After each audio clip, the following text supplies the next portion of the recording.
تو آج ہم ایک بہت ہی غیر معمولی خاتون کی کہانی میں گہرائی تک جائیں گے۔ ایک ایسی خاتون جنہوں نے ایمان کی خاطر، آپ سوچیں، شاہی شان و شوکت، یہاں تک کہ اپنی جان بھی قربان کر دی۔ جی ہم بات کر رہے ہیں فرعون کی بیوی حضرت آسیہ کی، جی جنہوں نے نہ صرف حضرت موسیٰ علیہ السلام کی جان بچائی بلکہ ان کی پرورش بھی کی۔ یہ تفصیلات ہمیں یوٹیوب چینل امبر وائس کی ایک ویڈیو سے ملی ہیں۔ اور پس منظر وہ بھی تو ضروری ہے۔ دیکھیں، فرعون مصر کا ایک نہایت ظالم بادشاہ تھا، بنی اسرائیل پر بہت ستم کرتا تھا، اور حد یہ کہ خود کو خدا کہلاتا تھا۔ اوہو، اور اسے نجومیوں نے بتایا تھا یا خوف تھا کہ بنی اسرائیل میں ایک لڑکا پیدا ہوگا جو اس کی سلطنت ختم کر دے گا۔ تو بس اسی ڈر سے اس نے حکم دے دیا تھا کہ ہر پیدا ہونے والے اسرائیلی لڑکے کو قتل کر دو۔ اللہ اکبر۔ اسی ماحول میں حضرت موسیٰ علیہ السلام کی پیدائش ہوئی۔ بالکل۔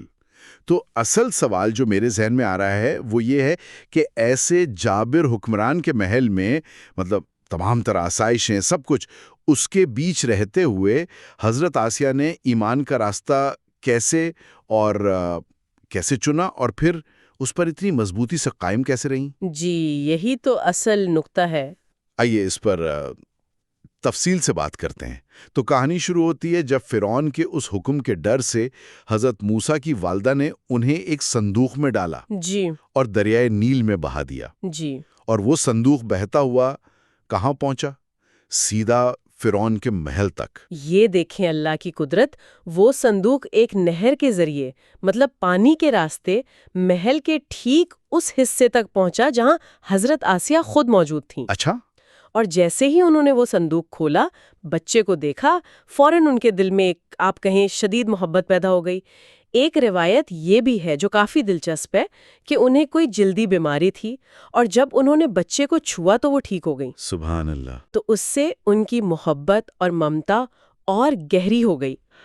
یہیں تو اللہ کی منصوبہ بندی نظر آتی ہے نا، کہ دشمن کے گھر میں ہی نبی کی حفاظت کا انتظام کیا۔ واقعی حیران کن بات ہے۔ اور چونکہ وہ بے اولاد بھی تھیں تو ممتا نے جوش مارا ہوگا۔ بالکل۔ انہوں نے فرعون سے کہا ہوگا کہ اس بچے کو گود لے لیتے ہیں، اور اس نے اجازت دے دی۔ ہاں، اجازت مل گئی، اور یوں حضرت موسیٰ کی پرورش اسی شخص کے گھر میں ہوئی جو ان کی جان کا دشمن تھا۔ عجیب۔ اچھا، تو محل میں رہتے ہوئے ان کی اپنی شخصیت وہ کیسی تھی؟ دیکھیں، حضرت آسیہ خود بھی کوئی عام خاتون نہیں تھی۔ ان کا تعلق ایک بہت معزز گھرانے سے تھا۔ وہ ریان بن ولید کی پوتی تھی۔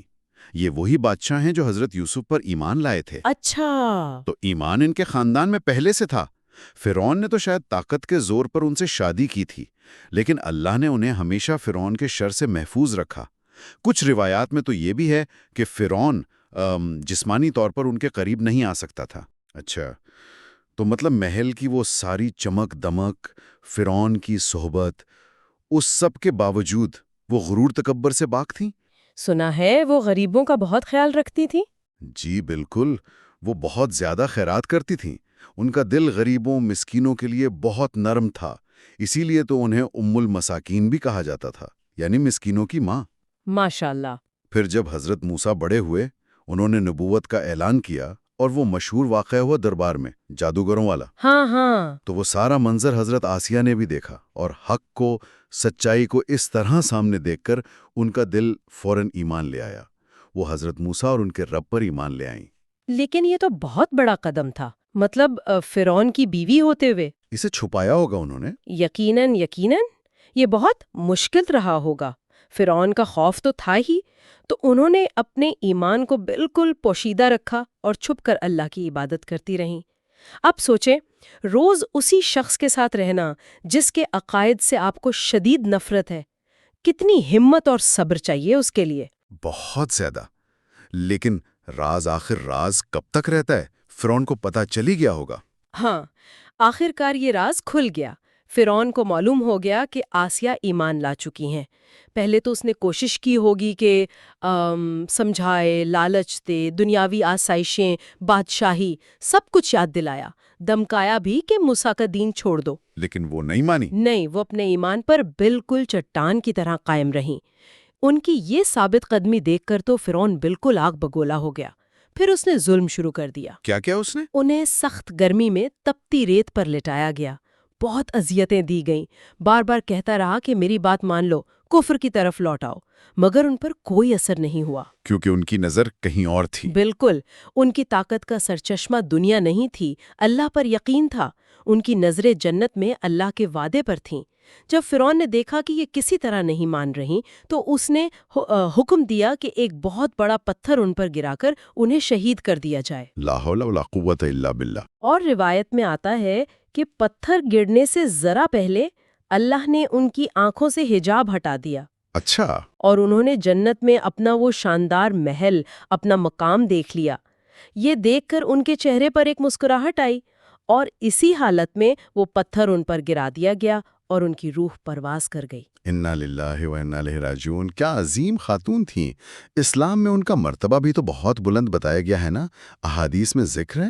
جی ہاں، بالکل، انہیں دنیا کی کامل ترین خواتین میں شمار کیا گیا ہے۔ حضرت مریم بنت عمران کے ساتھ ان کا نام آتا ہے۔ سبحان اللہ۔ اور ایک اور روایت میں ہے کہ جنت کی جو سب سے افضل 4 خواتین ہیں، ان میں حضرت خدیجہ رضی اللہ تعالی عنہا، حضرت فاطمہ رضی اللہ تعالی عنہا، حضرت مریم علیہ السلام اور حضرت آسیہ علیہ السلام شامل ہیں۔ ماشاءاللہ۔ ایک روایت میں تو یہ بھی آتا ہے کہ جنت میں ان کا نکاح ہمارے پیارے نبی حضرت محمد صلی اللہ علیہ وسلم سے ہوگا۔ اللہ اکبر۔ تو اس ساری گفتگو کا خلاصہ کیا ہے؟ ہم کیا سیکھ سکتے ہیں اسے؟ اب روشن ترین مثال ہے۔ صحیح۔ انہوں نے دنیا کی ہر چیز کو، طاقت، دولت، آسائش، سب کو ٹھکرا دیا، صرف حق کے لیے، یہ جانتے ہوئے بھی کہ اس کی قیمت ان کی جان ہو سکتی ہے۔ بالکل۔